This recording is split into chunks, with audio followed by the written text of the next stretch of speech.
Hello guys नमस्ते। Nepali cricket फ्यानहरूका लागि ठुलो खबर आएको छ। इन्डिया ए टिम फर्स्ट टाइम नेपाल टुरमा आउने भएको छ। यो सिरिज किन इम्पोर्टेन्ट छ, कुन कुन खेलाडी आउन सक्छन्, कहिले खेल हुन्छ र नेपाललाई यसबाट के फाइदा हुन्छ, आज सबै कुरा यस भिडियोमा जानौँ। फर्स्ट अफ अल सिरिजको अनाउन्समेन्टबारे केही कुरा जानौँ। Cricket association of Nepal CAN र इन्डिया क्रिकेट कन्ट्रोल बोर्ड BCCIका चेयरम्यान बीच स्कटल्यान्डको एडमबर्गमा भएको ICC एनुअल फङ्सनको क्रममा छलफलपछि यो सिरिज तय गरेको थियो। यो सिरिजको डेट डिसेम्बर 9, 11 र 13मा तय गरिएको छ। सबै म्याचहरू कीर्तिपुर स्टेट ट्यु इन्टरनेसनल क्रिकेट स्टेडियममा हुनेछन्। अब कुरा गरौँ नेपालसम्मको सिरिजको लागि इन्डिया ए टिमबाट कस्ता खेलाडीहरू नेपाल आउन सक्लान्।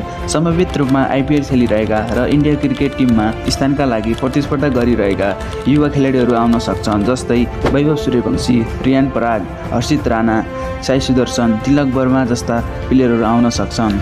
त्यस्तै नेपालको बारेमा कुरा गर्दा क्याप्टेन दिपेन्द्र सिंह ऐरी, रोहित पौडेल, आसिफ शेख, सन्दीप लामिछाने, सोमपाल कामी, गुलसन झा, कुशल मल्ल लगायतका मेन प्लेयर हुन सक्छन्। यो सिरिज नेपालको लागि किन महत्त्वपूर्ण छ त? भारत ए जस्तो बलियो टिमसँग खेल्दा नेपाली खेलाडीले उच्च स्तरको अनुभव पाउनेछन्। नेपाली क्रिकेटको प्रशंसा विश्वमाझ अझ बढ्नेछ। फ्युचरमा नेपालले अन्य ठुला क्रिकेट राष्ट्रसँग पनि यस्तै सिरिज खेल्ने सम्भावना बलियो बन्न सक्छ। तपाईँको विचारमा यो सिरिज कसले जित्ला? कमेन्ट गर्नुहोला।